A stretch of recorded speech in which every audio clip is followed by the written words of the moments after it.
Hello, welcome back to the channel. Today I want to talk about something that really grinds my gears, so to speak. Today we're going to talk about pistol braces and where it all went so terribly wrong. Yeah. So start. This right here is my 1022 pistol. Okay, there's a 7-inch barrel on here and a pistol stabilizing brace. This is not a stock, for those you don't know. And how many days? Today's the 9th. Time of filming is the 9th. In 20 days, I believe. Is it 31st? I don't remember. In about 20 days. This, specifically, this part right here, applied to this, will be considered a felony. So that really sucks. So yeah, I'm out here enjoying the last taste of a nice, stable third point of contact platform to shoot my favorite level 1022 from.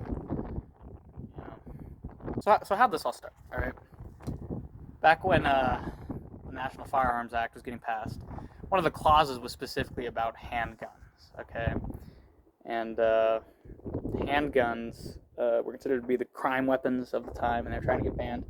Anyway, last second, lawmakers were like, oh shit, handguns are concealable. We don't want people to have concealable weapons. What if they took a rifle, anything with a stock, legally speaking, and cut the barrel down to be concealable, quote unquote concealable? And at the time, they declared that to be below 18 inches. So they added that to the bill, at which point the pistol part got removed. However, the short barrel rifle clause stayed.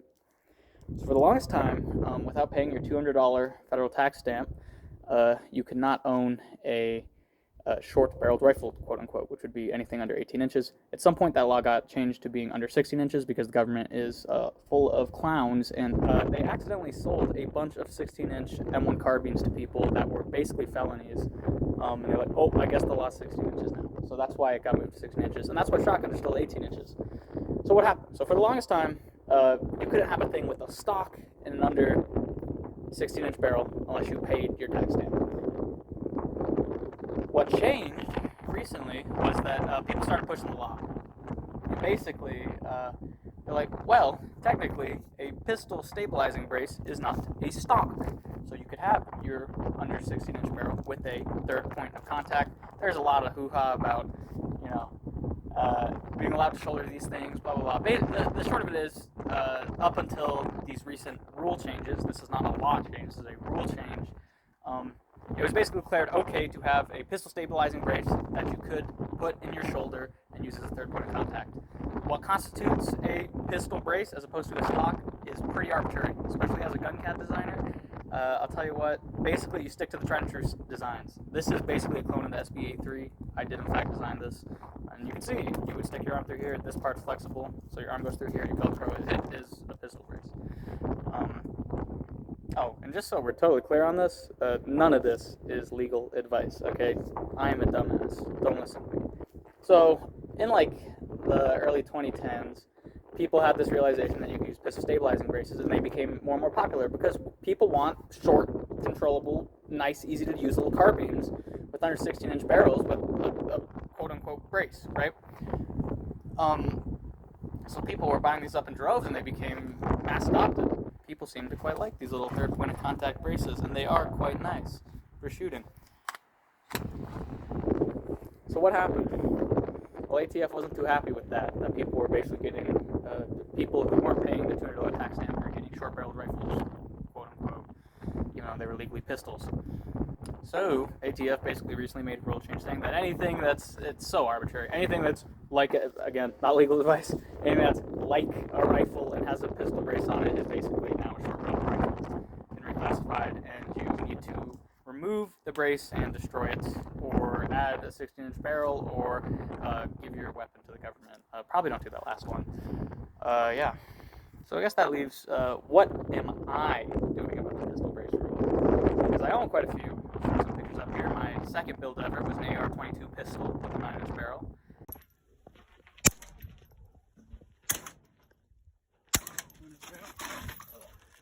Don't slip.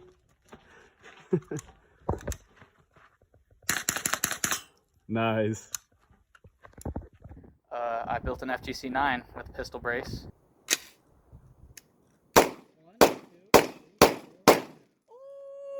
And I have built this 1022 quite recently, which I very much like, and I'm going to hate changing.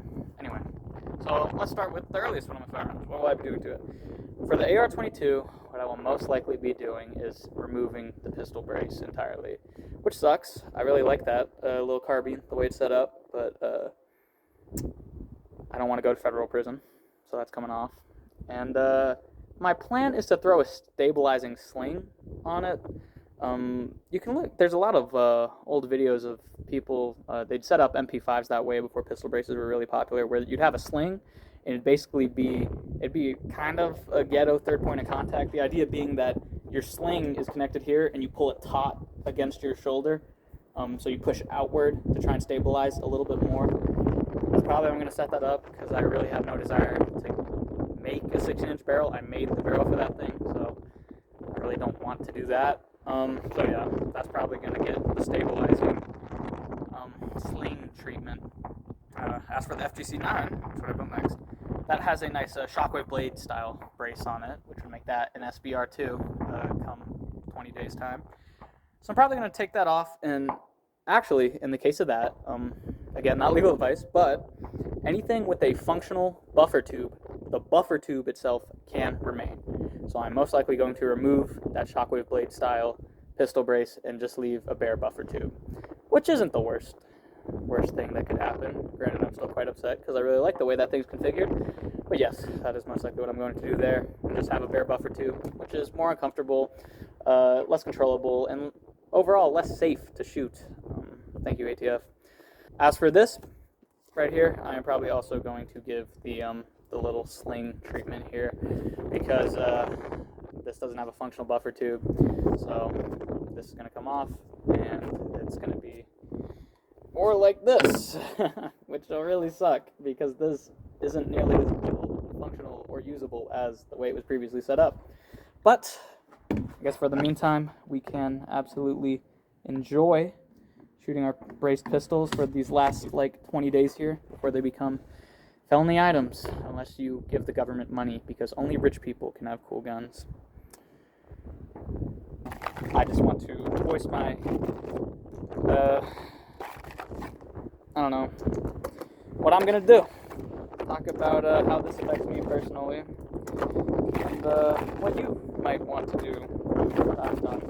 Thankfully, I have a 3D printer, so changing things, it's quite easy for me. I guess the other option that I might do on this here, this might end up getting a 16-inch barrel. I have one lying around. I really like the way this is set up, so I might build something else with that 16-inch barrel.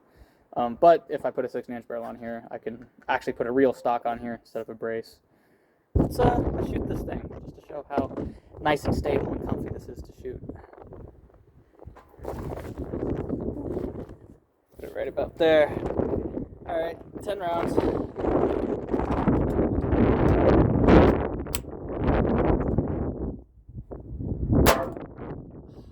Stove.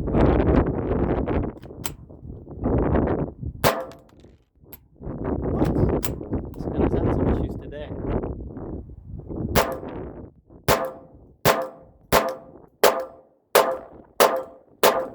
there we go. I don't know if you could hear that on the steel shooting over there, but every single one of those was a hit. Let's try shooting this without the brace, just to prove a point, huh? I guess I forgot to talk about the last option for having a brace pistol like this. You can fill out your short-barreled rifle paperwork and SBR this. The unfortunate reality of me is I print all my firearms, and they are, in fact, unserialized ghost guns, which is legal to do in my state. Let me make that abundantly clear. But the problem with having an unserialized gun like this, even though it is legal, is that in order to fill out SBR paperwork, I would need to embed a hunk of metal a certain size, I don't know off the top of my head, put a serial number, put a manufacturer, put a caliber, do all that fun stuff, and register it with the government. Kind of goes contrary to the whole ghost gun thing, and quite frankly, it's a lot of work, and I really don't want to do that. You can just break the law. I'm not advising you to do that at all. I think that's quite a terrible idea, especially for someone like me who's a public face on the internet. Probably don't do that, and if you do, probably don't show anyone. Just a little word of advice. Yeah, so let's shoot this without the brace, see what it's like. Let's see, this is now really, actually, looks like a pistol. God, I hate this configuration. I kind of want to hold it like this, but this is like the way it's designed to be held. And if I have a sling on here, you can see I put some outward force and get a little more stable. But yeah, just holding this, man. Aiming with this is a million times harder than having the nice little brace on there. Let's see if I can hit the plate. I think that was a miss. And another jam. That was a miss. I think that was a miss. Wow, I'm really missing all of these. That was a hit. That was a miss. Miss. I am really jamming up in here.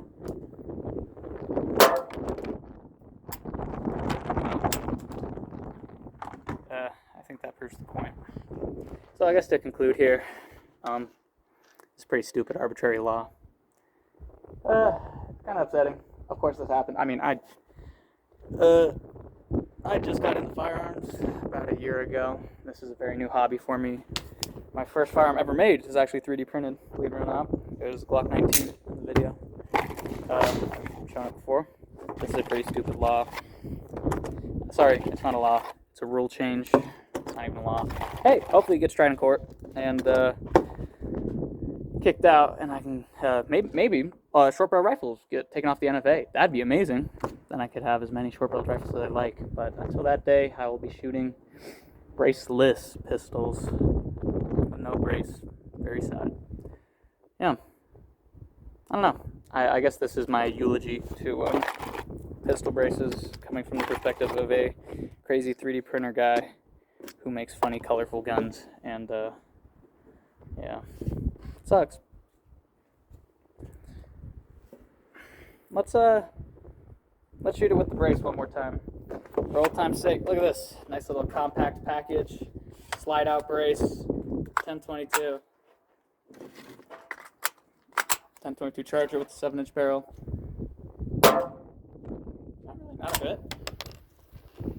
I